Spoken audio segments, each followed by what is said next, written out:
Kejadian pasal 31. Yakub lari meninggalkan Laban. Kedengaranlah kepada Yakub anak-anak Laban berkata demikian. Yakub telah mengambil segala harta milik ayah kita, dan dari harta itulah ia membangun segala kekayaannya. Lagi kelihatan kepada Yakub dari muka Laban, bahwa Laban tidak lagi seperti yang sudah-sudah kepadanya. Lalu berfirmanlah Tuhan kepada Yakub, "Pulanglah ke negeri nenek moyangmu dan kepada kaummu, dan aku akan menyertai engkau." Sesudah itu Yakub menyuruh memanggil Rahel dan Lea untuk datang ke padang, ke tempat kambing dombanya. Lalu ia berkata kepada mereka, "Telah kulihat dari muka ayahmu, bahwa ia tidak lagi seperti yang sudah-sudah kepadaku, tetapi Allah ayahku menyertai aku. Juga kamu sendiri tahu, bahwa aku telah bekerja sekuat-kuatku pada ayahmu. Tetapi ayahmu telah berlaku curang kepadaku, dan telah 10 kali mengubah upahku. Tetapi Allah tidak membiarkan dia berbuat jahat kepadaku. Apabila ia berkata, 'Yang berbintik-bintiklah akan menjadi upahmu,' maka segala kambing domba itu beroleh anak yang berbintik-bintik. Dan apabila ia berkata, 'Yang bercoreng-corenglah akan menjadi upahmu,' maka segala kambing domba itu beroleh anak yang bercoreng-coreng. Demikianlah Allah mengambil ternak ayahmu dan memberikannya kepadaku. Pada suatu kali pada masa kambing domba itu suka berkelamin, maka aku bermimpi dan melihat bahwa jantan-jantan yang menjantani kambing domba itu bercoreng-coreng, berbintik-bintik, dan berbelang-belang. Dan malaikat Allah berfirman kepadaku dalam mimpi itu, 'Yakub.' Jawabku, 'Ya Tuhan.' Lalu ia berfirman, 'Angkatlah mukamu dan lihatlah, bahwa segala jantan yang menjantani kambing domba itu bercoreng-coreng, berbintik-bintik, dan berbelang-belang. Sebab telah kulihat semua yang dilakukan oleh Laban itu kepadamu. Akulah Allah yang di Betel itu, di mana engkau mengurapi tugu, dan di mana engkau bernasar kepadaku. Maka sekarang bersiaplah engkau, pergilah dari negeri ini, dan pulanglah ke negeri sanak saudaramu." Lalu Rahel dan Lea menjawab Yakub katanya, "Bukankah tidak ada lagi bagian atau warisan kami dalam rumah ayah kami? Bukankah kami ini dianggapnya sebagai orang asing, karena ia telah menjual kami? Juga bagian kami telah dihabiskannya sama sekali. Tetapi segala kekayaan yang telah diambil Allah dari ayah kami adalah milik kami dan anak-anak kami. Maka sekarang, perbuatlah segala yang difirmankan Allah kepadamu." Lalu bersiaplah Yakub, dinaikannya anak-anaknya dan istri-istrinya ke atas unta, digiringnya seluruh ternaknya dan segala apa yang telah diperolehnya, yakni ternak kepunyaannya yang telah diperolehnya di Padan Aram, dengan maksud pergi kepada Ishak ayahnya ke tanah Kanaan.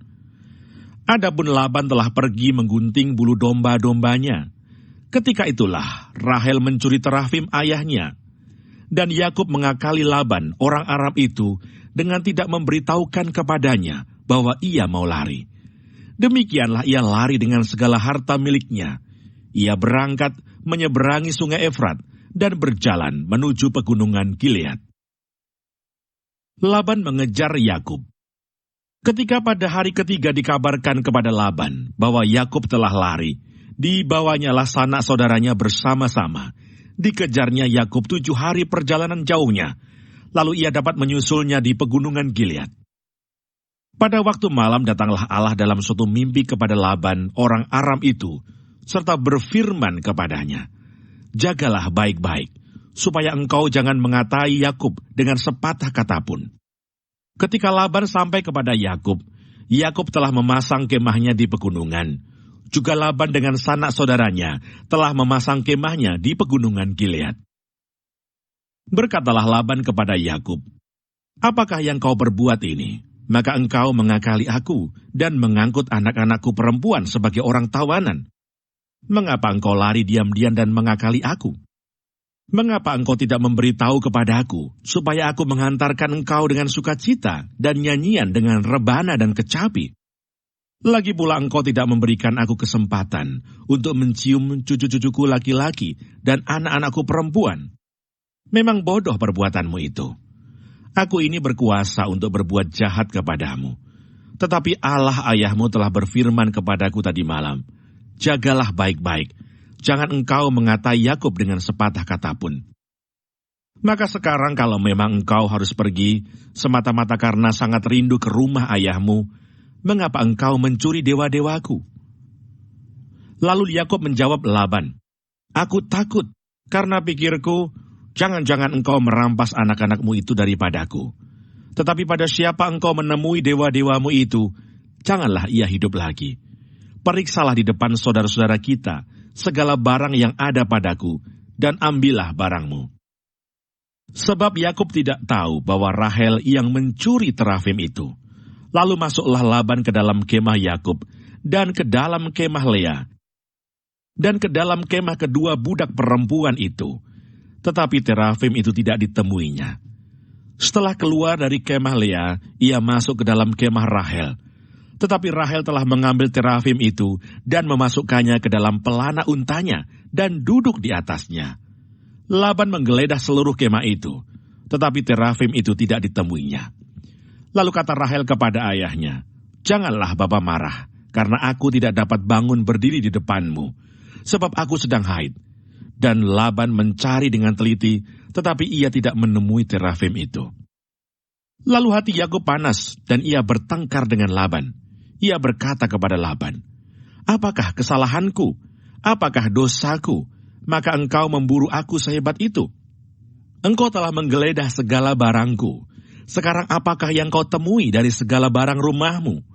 Letakkanlah di sini, di depan saudara-saudaraku dan saudara-saudaramu, supaya mereka mengadili antara kita berdua. Selama 20 tahun ini aku bersama-sama dengan engkau. Domba dan kambing betinamu tidak pernah keguguran, dan jantan dari kambing dombamu tidak pernah kumakan. Yang diterkam oleh binatang buas tidak pernah kubawa kepadamu. Aku sendiri yang menggantinya, yang dicuri orang baik waktu siang, baik waktu malam, selalu engkau tuntut daripadaku. Aku dimakan panas hari waktu siang, dan kedinginan waktu malam, dan mataku jauh daripada tertidur. Selama 20 tahun ini aku di rumahmu, aku telah bekerja padamu 14 tahun lamanya, untuk mendapat kedua anakmu, dan 6 tahun untuk mendapat ternakmu, dan engkau telah 10 kali mengubah upahku. Seandainya Allah ayahku, Allah Abraham, dan yang disegani oleh Isa tidak menyertai aku, tentulah engkau sekarang membiarkan aku pergi dengan tangan hampa.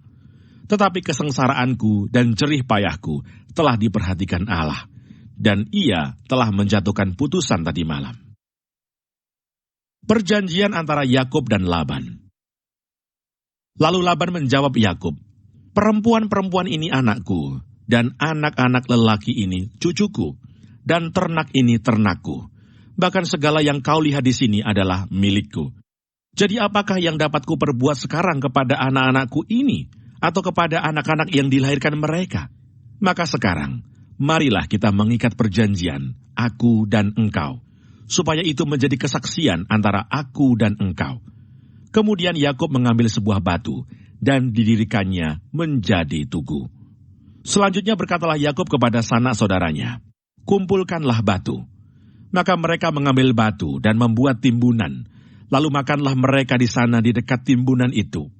Laban menamai timbunan batu itu Yegar Sahaduta, tetapi Yakub menamainya Galet. Lalu kata Laban, timbunan batu inilah pada hari ini menjadi kesaksian antara aku dan engkau. Itulah sebabnya timbunan itu dinamainya Galet dan juga Mispa, sebab katanya, Tuhan kiranya berjaga-jaga antara aku dan engkau apabila kita berjauhan. Jika engkau mengaibkan anak-anakku, dan jika engkau mengambil istri lain di samping anak-anakku itu, ingatlah, walaupun tidak ada orang dekat kita, Allah juga yang menjadi saksi antara aku dan engkau. Selanjutnya kata Laban kepada Yakub, inilah timbunan batu, dan inilah tugu yang kudirikan antara aku dan engkau. Timbunan batu dan tugu inilah menjadi kesaksian bahwa aku tidak akan melewati timbunan batu ini mendapatkan engkau, dan bahwa engkau pun tidak akan melewati timbunan batu dan tugu ini mendapatkan aku dengan berniat jahat. Allah Abraham dan Allah Nahor, Allah ayah mereka, kiranya menjadi hakim antara kita. Lalu Yakub bersumpah demi yang disegani oleh Ishak ayahnya, dan Yakub mempersembahkan korban sembelihan di gunung itu. Ia mengundang makan sanak saudaranya, lalu mereka makan serta bermalam di gunung itu. Keesokan harinya pagi-pagi Laban mencium cucu-cucunya dan anak-anaknya serta memberkati mereka. Kemudian pulanglah Laban kembali ke tempat tinggalnya.